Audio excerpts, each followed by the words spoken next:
lebih baik daripada 1000 bulan.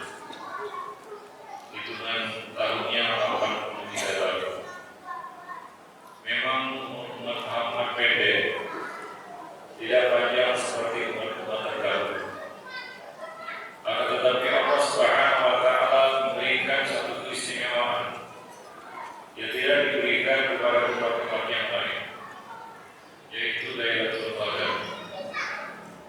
Sehingga siapa saja yang mendapatkan Lailatul Qadar ini, maka seolah dia beramal seperti amal umat terdahulu.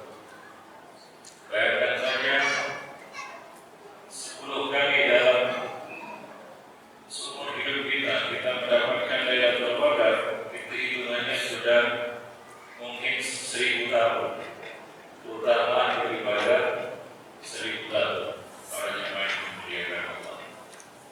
Maka bersungguh-sungguhlah kita untuk meraih dan menggapai Lailatul Qadar itu.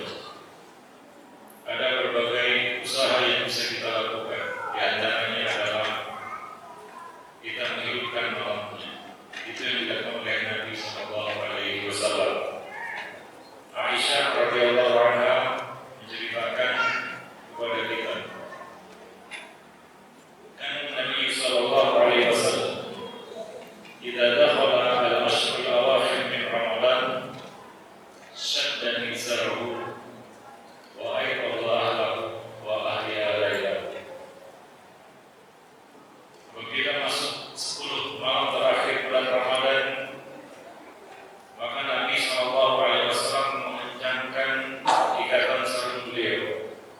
Ini kinayah, artinya menjauhi istri. Kemudian beliau membangunkan keluarga beliau dan beliau hidupkan malamnya dengan beribadah. Oleh karena itu Nabi untuk memastikan meraih Lailatul Qadar ini, Nabi melakukan i'tikaf di 10 hari terakhir bulan Ramadan untuk memastikan kita berada dalam kondisi ibadah di masjid, mengikuti qiyam, terutama qiyam Lailatul Qadar. Nabi bersabda dalam sebuah hadis, "Man qama Lailatul Qadri imanan wa ihtisaban, tsumma ghufira lahu ma taqaddama min dhanbihi." Barang siapa yang melakukan qiyam Lailatul Qadar karena iman dan berharap pahala, maka kemudian dia diberi taufik untuk mendapatkannya. Artinya, tidak semua orang diberi taufik untuk mendapatkan Lailatul Qadar. Hanya orang-orang yang diberi taufik oleh Allah Subhanahu wa Ta'ala. Allah buka hatinya untuk beribadah kepadanya di malam tersebut. Maka Allah akan ampuni dosanya yang telah lalu. Para jemaah yang dimuliakan Allah, mudah-mudahan kita termasuk hamba yang mendapatkan keberuntungan itu, diberi taufik untuk mendapatkan Lailatul Qadar. Maka Nabi mengerjakan sholat di malam tersebut berbeda dengan malam-malam lainnya di bulan Ramadan. Ada 2 hadis. Yang pertama, Nabi berkata, "Man qama Ramadan, qiyam Ramadan." Ini mungkin sholat tarawih yang kita kerjakan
2 jam.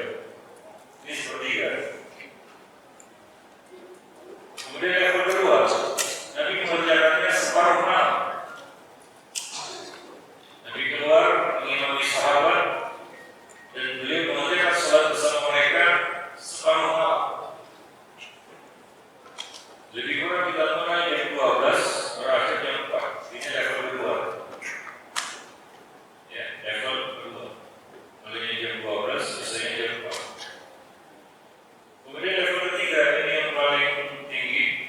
Nabi mengerjakan sholat bersama sahabat, mengimami mereka sholat, beliau mengimami mereka sholat hampir sepenuh malam. Boleh dibilang mulainya jam 10, habisnya jam 4, selesainya jam 4, menjelang jam 4. Itu level ketiga. Dan tiga-tiganya dilakukan Nabi SAW. Ya, macam-macam kemampuan manusia. Biasanya kita mengerjakan di sini mulainya jam berapa? Di masjid ini biasanya nanti malam jam 2, jam 3. Di sini jam berapa? Setengah 3. Itu tidak ada biasanya di awal malam dan tidak akan ke akhir malam. Mulainya jam 2, habisnya jam 4, menjelang jam 4 lah, menjelang sahur. Ya. Itu level ketiga, Nabi mengerjakannya hampir sepenuh malam. Nabi keluar mengimami mereka sholat, sehingga para sahabat berkata, ya, hatta khasyi'al falah. Beliau sholat mengimami kami, hingga kami khawatir terluput makan sahur. Ya, khawatir terluput makan sahur. Para jemaah yang dimuliakan Allah. Ya, nah, demikian kesungguhan Nabi dan para sahabat untuk mengejar meraih menggapai keutamaan Lailatul Qadar. Terutama malam ke-27. Banyak sahabat memastikan malam itu adalah malam 27, seperti Ubay bin Ka'ab, Abdullah bin Mas'ud, dan beberapa sahabat lainnya. Mereka mengatakan malam itu adalah malam 27. Kita lihat di berbagai belahan dunia lainnya, manusia, kaum muslimin begitu antusias untuk menghidupkan malam ini. Kalau kita yang pernah mengerjakan umrah di bulan Ramadan, tentunya tahu ya bagaimana suasana di sana di Masjidil Haram di malam 27. Kalau kita ikut sholat mulai dari setelah Isya, itu selesainya menjelang sahur ya. Para jemaah yang dimuliakan. Dan itu penuh manusia, ya, penuh manusia. Bukan hanya di Masjidil Haram sebenarnya, di negara-negara Islam lainnya, malam 27 itu sangat istimewa. Bahkan beberapa masjid itu membuat tenda-tenda karena peserta sholat Lailatul Qadar itu membludak sampai ke jalan-jalan, mengalahkan sholat hari raya, dan suasananya sangat meriah. Mereka antusias untuk mengerjakan sholat di malam tersebut. Para jemaah yang dimuliakan Allah. Ya, mungkin tradisi itu kurang ya, atau belum berkembang di sini, atau belum familiar di sini. Maka tetapi para jemaah yang dimuliakan Allah, ya kita berusaha ya untuk menghidupkan malam ini. Para jemaah, ya. Walaupun suasananya mungkin tidak seperti di Masjidil Haram atau di beberapa belahan dunia yang lainnya. Para jemaah yang dimuliakan Allah, malam ini kita berbicara tentang ini salah satu ya tujuan kita hadir di masjid untuk mengerjakan i'tikaf, yaitu menata jiwa untuk meraih surga, yaitu menyisir hati yang khusyuk untuk meraih surga Allah Subhanahu wa Ta'ala. Salah satu hikmah i'tikaf bagi yang mengerjakannya adalah untuk merapikan kembali, menyisir kembali hati yang khusyuk.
di tempat iktikaf kita.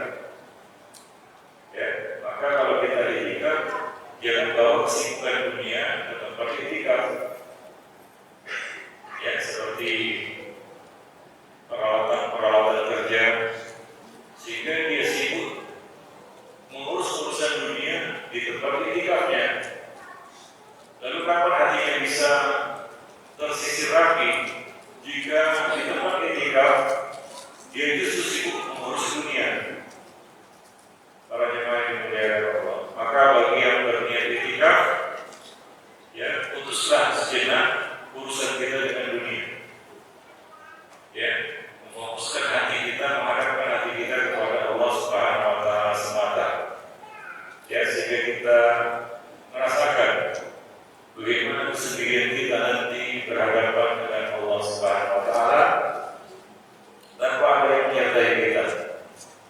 Yaum yafirul mar'u min akhihi wa ummihi wa abihi wa sahibatihi wa banihi likulli imri'in yawma idzin sya'nun yughnihi. Ya, hari di mana manusia lari dari saudaranya, dari ayah dan ibunya, dari anak dan pasangannya. Masing-masing orang sibuk mengurus diri mereka berhadapan dengan Allah Subhanahu wa Ta'ala. Yauma yaqumun nas li rabbil alamin. Hari di mana manusia berdiri sendiri menghadap Allah Subhanahu wa Ta'ala. Maka jangan main dunia Allah. Maka jangan sia-siakan, ya, iktikaf kita kalau kita memang berniat, ya, untuk mengerjakannya. Para jemaah yang dimuliakan Allah, hati perlu kita rapikan. Karena salah satu penghalang kita untuk masuk ke dalam surga adalah kotornya hati. Apa yang membuat hati kotor? Dosa dan maksiat. Para jemaah yang dimuliakan Allah, ada banyak macam-macam hati yang dimiliki oleh manusia. Di antaranya adalah dua macam hati, yaitu hati pemenang dan hati pecundang. Ini salah satu jenis hati terbagi dua. Di sana ada hati pemenang dan ada hati pecundang. Apa maksudnya? Hati pemenang adalah hati yang bisa berhasil mengalahkan musuhnya. Siapa musuh hati? Syaitan. Yang Allah sebutkan di dalam Al-Quran, alladzi yuwaswisu fi sudurin nas, yang membisikkan was-was ke dalam hati manusia, bisikinya dengan kejahatan dan keburukan, dosa dan maksiat. Para jemaah yang dimuliakan Allah, maka Allah Subhanahu wa Ta'ala dalam surat Al-A'raf ayat 172, Allah bercerita tentang ini adalah peristiwa yang pernah kita alami sebenarnya jauh sebelum kita diciptakan, yaitu Allah mengambil persaksian atas manusia, yaitu persaksian tauhid, alastu bi rabbikum, yaitu la ilaha illallah. Dan kita semua bersaksi saat itu, bala syahidna. Maka bayi itu lahir di atas tauhid, la ilaha illallah, di atas fitrah. Apa kata Allah? Kenapa Allah mengambil persaksian itu? Taqul yawmal qiyamati inna kunna hadza ghafilin. Supaya kamu tidak beralasan di hadapan Allah nanti di akhirat, di hari kiamat, berhadapan dengan Allah, lalu kamu berkata, apa kata kamu? Apa kata mereka? Inna kunna hadza ghafilin. Sesungguhnya kami orang yang tidak tahu menahu tentang tauhid. Kami tidak tahu menahu ini tauhid, ini syirik, tidak tahu kami. Tidak ada alasan, Pak. Tidak ada alasan, tidak tahu. Pertanyaannya adalah, apakah kamu belajar atau tidak? Sudah mencari tahu atau tidak? Sejauh mana usahamu untuk mencari tahu tentang itu? Bukankah kita dikasih akal untuk belajar? Atau tanzuru inna masyarakat atau supaya kamu nanti tidak beralasan di hadapanku, kata Allah, sesungguhnya yang berbuat syirik ini adalah nenek moyang kami. Walaupun hazuriyah dan bagi